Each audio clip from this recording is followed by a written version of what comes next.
باللہ السمیع العلیم من الشیطان اللعین الرجیم بسم اللہ الرحمن الرحیم الحمد للہ رب العالمین وصلی یا رب علی محمد واہل بیتہ الطیبین الطاہرین وعجل لولیک الفرج یا کریم واجعل فرجنا بفرجہ یا ارحم الراحمین توکلت علی اللہ العظیم رب اشرح لی صدری ویسر لی امری واحلل عقدۃ من لسانی یفقہوا قولی رب یسر ولا تعسر وتمم بالخیر آمین یا رب العالمین۔ عزیزان گرامی، ہمارا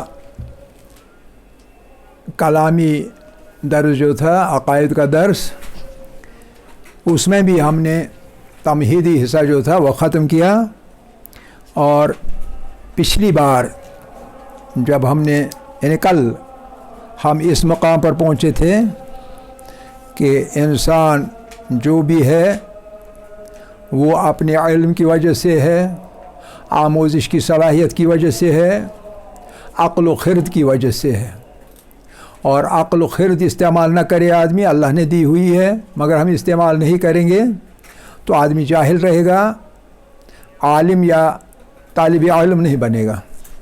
تو یہاں پر پہنچ کے پھر ہم نے ایک سرسری پاسنگ ریفرنس دی تھی ابتدائی کلامی مباحث کی، یعنی پہلے زمانے میں قرون اولیٰ میں اسلام کے ابتدائی مرحلے میں مسلمانوں کے درمیان فرقے بنے تھے، اور وہ فرقے کلامی فرقے تھے۔ کچھ فرقے ہوتے ہیں فقہی فرقے، اور کچھ فرقے ہوتے ہیں کلامی فرقے۔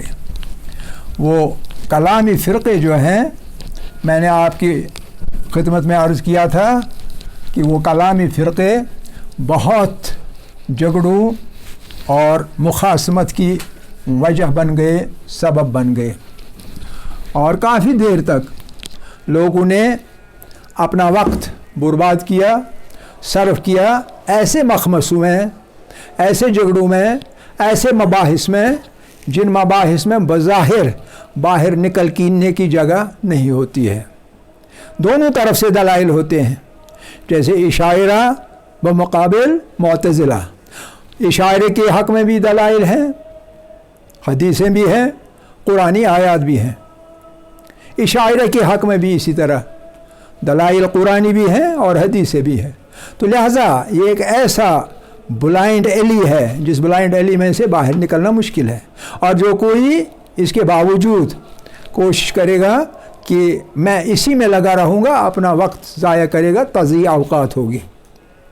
ورنہ انسان ایکسیپشنلی انٹیلیجنٹ ہونا چاہیے، بہت ہی ذہین ہونا چاہیے، بہت ہی عالم ہونا چاہیے، تب جا کے اس کو پتہ چلے گا میرا راستہ باہر جانے کا کہاں سے ہے۔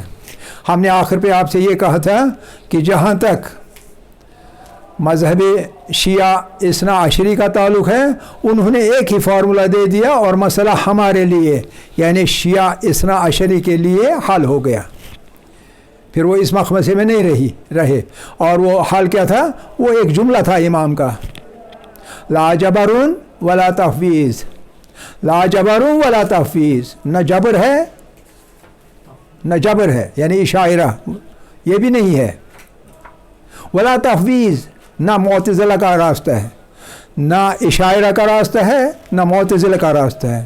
اس میں بھی یعنی یہ راستہ کیوں نہیں ہے؟ کیونکہ یہ دونوں فرقے اپنی ہی بات کو صحیح سمجھتے تھے، دوسرے کی بات کو کوئی اہمیت نہیں دیتے تھے، حالانکہ دونوں طرف سچائی کا کچھ نہ کچھ موجود ہے۔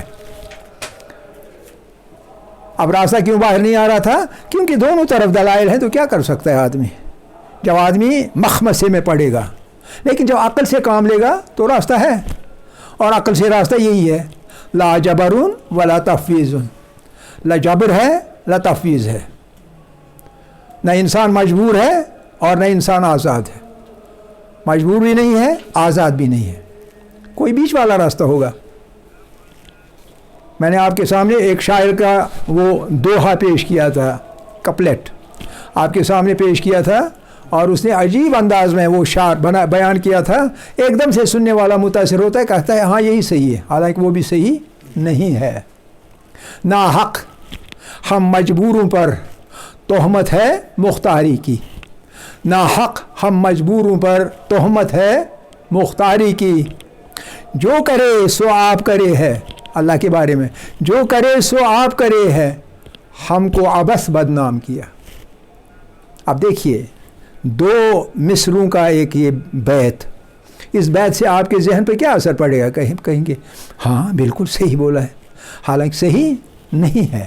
لا جبرون ولا تفویض بل الامر بین الامرین، بلکہ مسئلہ جو ہے، اصلیت جو ہے، امر جو ہے، حقیقت جو ہے، وہ ان دونوں کے بیچ میں ہے۔ ہمارے ائمہ کا قول، امام جعفر صادق علیہ السلام کا، جناب امیر المومنین کے اس جو راستہ ہے انہوں نے اختیار کیا، اس کے تحت پہلے پیغمبر سے لے کے پہلے امام سے آخر تک صلوات اللہ وسلام علیہ اجمعین ایک ہی سوچ ہے، ایک ہی فکر ہے، ایک ہی استدلال ہے، کہیں اوپر نیچے نہیں ہے، اٹھان نہیں ہے، استفال نہیں ہے، بالکل توازن ہے کلام میں، فکر میں، باقی چیزوں میں، کہیں آپ ادھر ادھر بھٹک نہیں سکتے۔ تو یہ ہوتا ہے تین لفظوں سے مسئلے کو حل کر دیا، لا جبرون ولا تفویضون بل الامر بین الامرین۔ بل الامر بین الامرین کا مطلب کیا ہے؟ مطلب یہ ہے کہ اللہ نے اختیار بھی دیا ہے، لیکن بے انتہا اختیار نہیں ہے، بے لگام اختیار نہیں ہے، مجبور بھی نہیں کیا ہے، مجبور نہیں کیا ہے اللہ نے آپ کو کچھ کرنے پر، مجبور نہیں کیا ہے، لیکن اس کی مشیت اپنا کام بھی کرتی۔ تو اس طرح سے اس مسئلے کو حل کیا ہمارے لیے۔ لیکن جو حضرات اشاعرہ اور حضرات معتزلہ ہیں، ان کے بھی بڑے بڑے علماء تھے، اللہ ان کی بھی مغفرت کرے، ان پر بھی رحمت نازل کرے، اپنی طرف سے کوشش کی ہوئی ہے جو بھی کیا ہے۔ تو ہمارا کام ہے اپنا نقطۂ نظر بیان کرنا، ہمارا کام یہ نہیں ہے کہ کسی اور کے نقطۂ نظر کی ہم نفی کریں، نفی یعنی جس کو ہم کہتے ہیں وہ کرٹیسزم کریں، ایک نگیٹو تنقید کریں، وہ ہمارا کام نہیں ہے، اور نہ ہم کا ایسا کر سکتے ہیں، ایسا کرنے کی مناہی ہے۔ تو لہٰذا بہرحال ہمیں اس نقطۂ نظر سے، اس مبحثے سے بھی اس کا بھی احترام ہے اور اس مبحثے کا بھی احترام ہے، لیکن اپنے لیے جب راستہ مقرر کرنا ہو، ہم بیچ والا راستہ مقرر کرتے ہیں، نہ دائیں کو جاتے ہیں نہ بائیں کو جاتے ہیں، بیچ والے راستے، راہ اعتدال پر چلتے ہیں۔ اور کس لیے؟ اس لیے کہ ہمارے جو ائمہ کرام علیہ الصلوۃ والسلام ہیں، تو انہوں نے وہی راستہ ہمارے لیے متعین کیا ہوا ہے، اس لیے ہم اسے قبول کرتے ہیں۔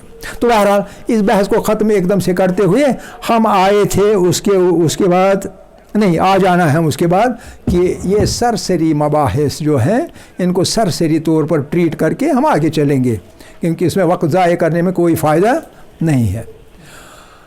تو کلامی مباحث جو اصلی ہیں، کلامی مباحث اصلی یہ ہیں کہ کائنات پہ نظر ڈالی جائے، پوری کائنات پہ نظر ڈالی جائے، ایک جامع نظر ڈالی جائے، ایک کمپریہنسو نظر ڈالی جائے، اور یہ کمپریہنسو نظر ڈال کے پھر سوالات اٹھیں گے، اور پھر وہ سوالات جو ہوں گے ان میں سے کچھ بالکل ریلیونٹ سوالات ہوں گے، کچھ ارریلیونٹ ہوں گے۔ کچھ ریلیونٹ اس لیے ہوں گے کہ ہمارے ذہن نے صحیح کام کیا ہوگا سوال اٹھانے میں، اور کچھ ارریلیونٹ اس لیے ہوں گے کہ ہمارے ذہن نے صحیح کام نہیں کیا ہوگا، سوال غلط اٹھائے ہوں گے۔ اور یہ سوالات اٹھانے کے بعد جو خاص سوالات اٹھتے ہیں وہ کچھ انسان کے متعلق اٹھتے ہیں، کچھ کائنات کے متعلق اٹھتے ہیں، کچھ مخلوقات کے متعلق اٹھتے ہیں، اور خود خالق کے متعلق اٹھتے ہیں۔ تو سب سے بڑا سوال جو اٹھتا ہے وہ یہی اٹھتا ہے کہ یہ کائنات کس نے بنائی ہے۔ جب کائنات پر نظر ڈالتے ہیں تو اس کے مختلف اسپیکٹس جن کے بارے میں کبھی ہم فرصت سے بات کریں گے 2-4 جلسوں کے بعد، تو اس کو دیکھ کے سر چکرا جاتا ہے، اس کا نظم و نسق دیکھ کے، اس کی وسعت دیکھ کے، اس کے جو راز ہیں وہ راز دیکھ کے سر چکرا جاتا ہے، اور سر جب چکرا جاتا ہے تو سوال اٹھے گا کون ہستی ہے ایسی جس نے اس طرح کی کائنات خلق کی ہوئی ہے؟ تو اس کا مطلب ہے پہلا سوال جو ذہن میں اٹھے گا انسان کے ذہن کے اندر، وہ سوال ہوگا اس چیز کے بارے میں جو کلامی مباحث میں پہلی چیز ہے۔ اور وہ پہلی چیز کون سی ہے؟ آپ کو پتہ ہے دین کے دو حصے ہیں، ایک حصہ عقیدے کے ساتھ تعلق رکھتا ہے اور دوسرا حصہ اعمال کے ساتھ اور احکام کے ساتھ تعلق رکھتا ہے۔ جو عقیدے کے ساتھ تعلق رکھتا ہے وہ جڑ ہے، وہ جڑ ہے۔ ایک اگر درخت کی صورت میں دین کو تصور کیا جائے تو وہ جڑ ہے، جڑ، روٹ۔ اور جو روٹ میں سے نکلتا ہے تنا، اور وہ تنا کیا ہوگا؟ وہ اعمال ہوں گے، اور اعمال کے جو مختلف چیزیں دوسری نکلیں گی ادھر ادھر، ٹہنیاں، پتے وغیرہ وغیرہ، وہ اس کے افراد ہوں گے، ان عملوں کے افراد۔ پہلا حصہ جو جڑ سے تعلق رکھتا ہے اس کو اصول دین کہتے ہیں، اور جو تعلق رکھتا ہے جڑ کے بعد تنے کے ساتھ اور شاخوں کے ساتھ، ٹہنیوں کے ساتھ، پتوں کے ساتھ، اس کو ہم فروع دین کہتے ہیں۔ تو اصول دین اور فروع دین پر منقسم کیا ہوا ہے نظام جو دین کا ہے۔ دین کا نظام دو حصوں پر منقسم ہے اور منظم ہے۔ ایک منظم انتظام میں پرویا ہوا ہے دین کو، ایک حصے کو ہم اصول دین کہتے ہیں۔ اصول کیوں؟ اصول کا مطلب ہوتا ہے جڑیں، اصل ہے اس کی واحد اور جمع ہے اس کی اصول۔ بہت سارے اصل مل کے اصول بنیں گے، اور اصول چونکہ جڑ کو کہتے ہیں اور جڑ کے بغیر کوئی بات ممکن نہیں ہے۔ اسی طرح عقیدہ جو ہے، اصول دین جو ہے، اصول دین کے بغیر دین کا آپ کوئی بھی کام کرے فروع دین میں سے، اس کا مطلب نہیں ہوگا جب تک آپ کے عقائد درست نہ ہوں۔ ٹائم ہمارا ختم ہو گیا کیونکہ پہلے لیسن میں زیادہ ٹائم لگا تھا، اس لیے ہم یہیں رک جاتے ہیں تاکہ ہمارا جو ٹائم پروگرام ہے وہ زیادہ متاثر نہ ہو۔ وآخر دعوانا ان الحمد للہ رب العالمین۔ ایک صلوات پڑھیں۔